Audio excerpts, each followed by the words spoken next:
Okay, hello and welcome back to the 7th installment. What was this? Not 7. Installment of the Ranking All My Palette series. If you haven't watched any of the other videos from this series, I have a playlist that I'll link down below and in the cards, or you can also just go onto my channel and search it out. But I would encourage you to go watch those first, but you know what? If you just want to watch this one, that's your prerogative, okay? Do you. Basically, I just have been going through my palettes in batches of 10 and swatching them all out because I absolutely adore watching swatching videos, making swatching videos. I find them so comforting, so anxiety reducing. I love it, making them and watching them. I have a whole long diatribe about the series and all that stuff in my previous videos, so I won't go too much into it. The numbers are going to be off because I'll have, basically I wasn't going to include some palettes, but now I've decided to include my newer palettes now that I've had time to kind of get to know them a little bit more. So the numbers will be on the screen. I just haven't had time to like figure out what number is like accurate now. But anyway, yeah, before I get into it, I did forget to say this in my last video. The whole idea, I believe, of ranking makeup came from Kelsey Brianna J. So credit to Kelsey for coming up with this idea of ranking stuff. And credit to Lauren Made Beauty. I talk about Lauren literally every other video, it seems, for inspiring my up-close swatches and individual swatches of all these shadows. So I will leave both of their channels in the description box, and let's just get into it. So coming off the back of my last video, now we're kind of getting basically into like the top half of my palettes. So there's frankly not any palettes that I don't like in this like next, coming up batch. I like them all. There's just differences in terms of preference, whether it's color story or whatever, I just prefer other ones more. So to start off this video, I have the ABH Cosmetics Trending in Tokyo palette. This is just a rainbow palette. I mean, the formula is nice, but it's, the color story doesn't really excite me, and the shimmers are just okay. They're kind of just like satins basically, and this is, well, it is my least favorite of all the BH palettes that I have. So yeah, I mean, it's still nice. It's just definitely not my favorite. So here it is.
followed by the Juvia's Place, the Warrior palette. This ranks pretty high out of all of the Juvia's Place palettes that I have, because this is just such a beautiful neutral palette to me. I love this dark brown shade.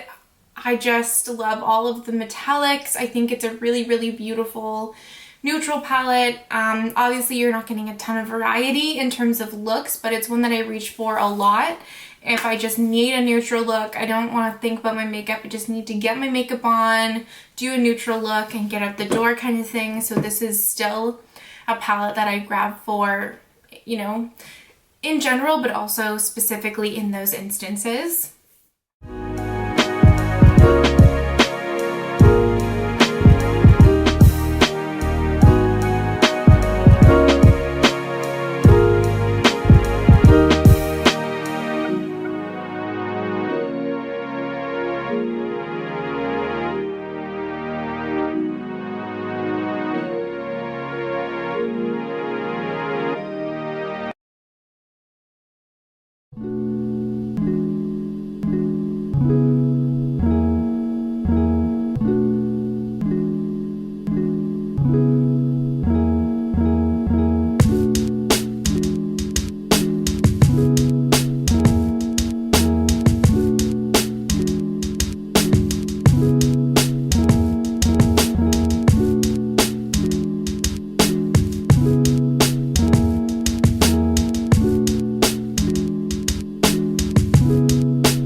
Next, I have another BH palette. This is the Hangin in Hawaii palette.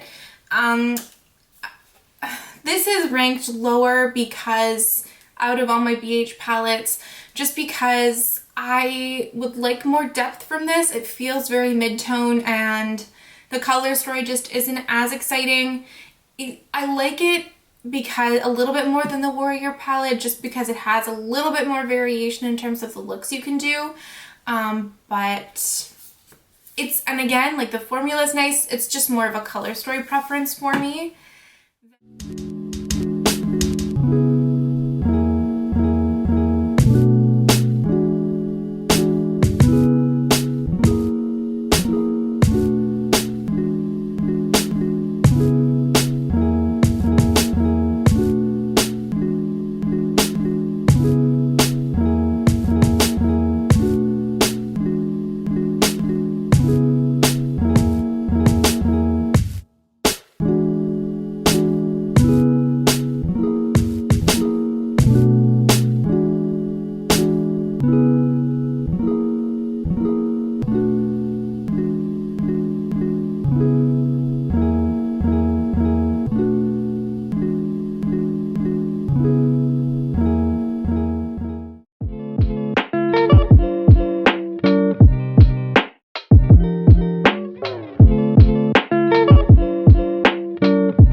Then we have the Tribe palette from Juvia's Place. This is my top Juvia's Place palette. I actually just used this yesterday. I still reach for this all the time if I need like a green look, or need green mattes rather.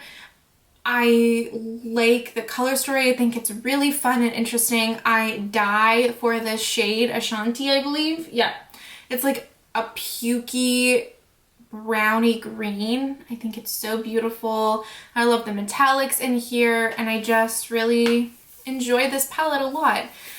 Juvia's Place isn't necessarily like my top eyeshadow formula, which is kind of why it's ranking a little bit lower in comparison to other things, but I still use and love that palette a lot.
Next we have Colourpop It's My Pleasure. This is the highest of all the Colourpop monochromatic palettes that I have, and I still really enjoy this palette.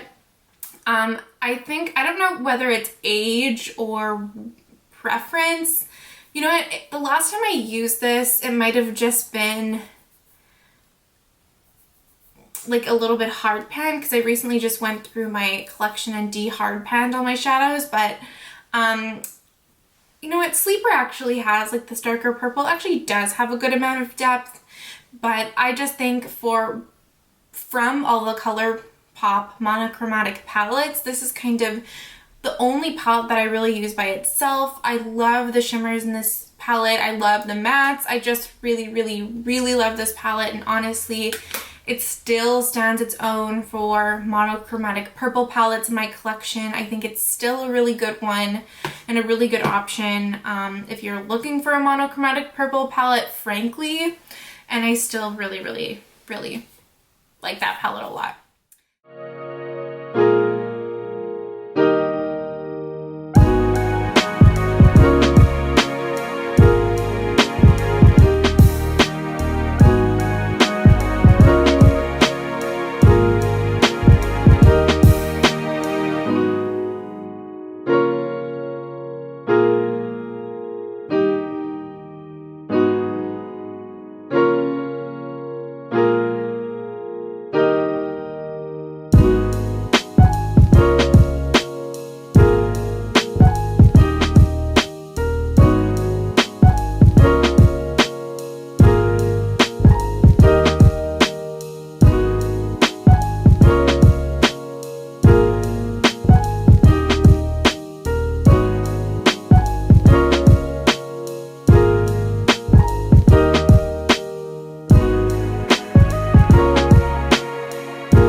Next up, we have ABH Subculture. I actually expected this when I first, started doing this series for this to be ranked much lower. But the color story of this palette is so beautiful. I mean, you'll see it when it's all swatched out as a color story, but it's still super unique, super versatile, beautiful. Like, I absolutely adore this color story, and I still haven't really found like a color story that rivals this in terms of just like, if this, I think they reformulated this, did they not? I don't know, but it's not my favorite formula by far, which is why it's a little bit lower, and the shimmers I don't love, but it's just such a unique color story, and I still love this palette, honestly, because of that. Yeah. So it's not ranked super high because it's not my favorite formula and it's a little bit finicky to use, but I think the color story is so, so nice. Next.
Next up, we have Colored Raine Botanical. This is a newer palette to my collection, but I just adore Colored Raine's formula.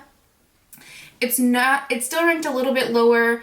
It's not like best of the best, just because I will reach for something to deepen his palette up a little bit more. This doesn't quite give me all the depth that I want, but even though it's only a 6-pound palette, I feel like you can get a ton of different looks out of it. And I like the shimmers that they chose. I like the warm, like rosy color story. And I just really enjoy this. And I rank this above the Pat McGrath one that was in my last video, just because I feel like you have more of a range of looks that you can go for with this palette. And I just adore the formula. I love Colored Raine's formula so, so much.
last three palettes. So we have a BH 9 pan palette, which I haven't really talked about that much on my channel. I'll probably use these, sorry, my lash is like sticking me in the eye. Probably use these in Get Ready With Me's at some point or something like that, but they had a major sale like right before they went out of business or filed for bankruptcy or whatever.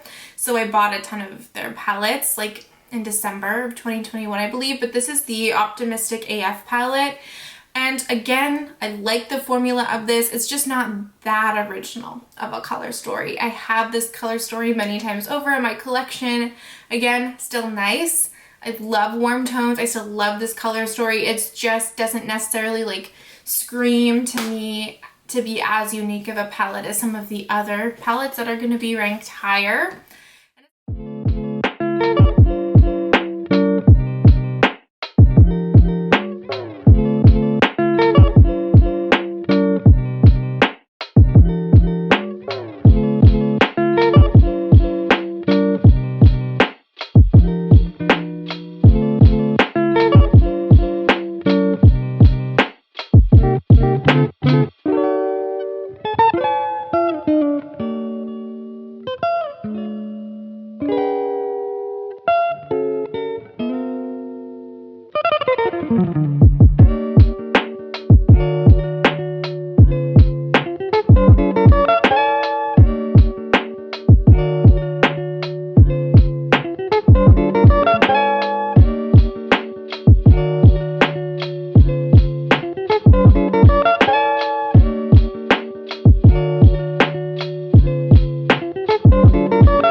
And it's kind of the same story with this one. This is the Loki Love You. Again, I have all of these, like this color story in many different ways. And I also, same with the Optimistic AF palette, this would probably be ranked higher if there was more depth to it. If this was like a little bit deeper or there was like a deeper shade in here, it might be ranked higher, but because this isn't necessarily the most unique color story and it's not a standalone palette for me, it's just ranked. It's ranked where it's ranked.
And then finally for this video, we have the Let That Shit Go palette, which is such a dumb name. But anyway, this is the green color story, and I actually really love this color story. I think it's beautiful. Again, I just couldn't rank it higher than this, I felt, because it doesn't have, like, it's not a standalone palette for me. And now we're getting down to the nitty gritty, you know? I'm just being a little bit more picky because I do like love all of these palettes already. So something's gotta go below something else. You know what I'm saying?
Okay, and that brings us to the conclusion of this video. Thank you so much for watching. I hope you're still enjoying these because I'm still enjoying making them, honestly, and it's been intense. I've been very serious and focused about ranking these palettes. Like, when I tell you I'm taking this fucking seriously, like, I'm taking this fucking seriously. Every palette has its place for a reason, okay? Thank you so much for watching, and I would love to see you in my next video. Bye.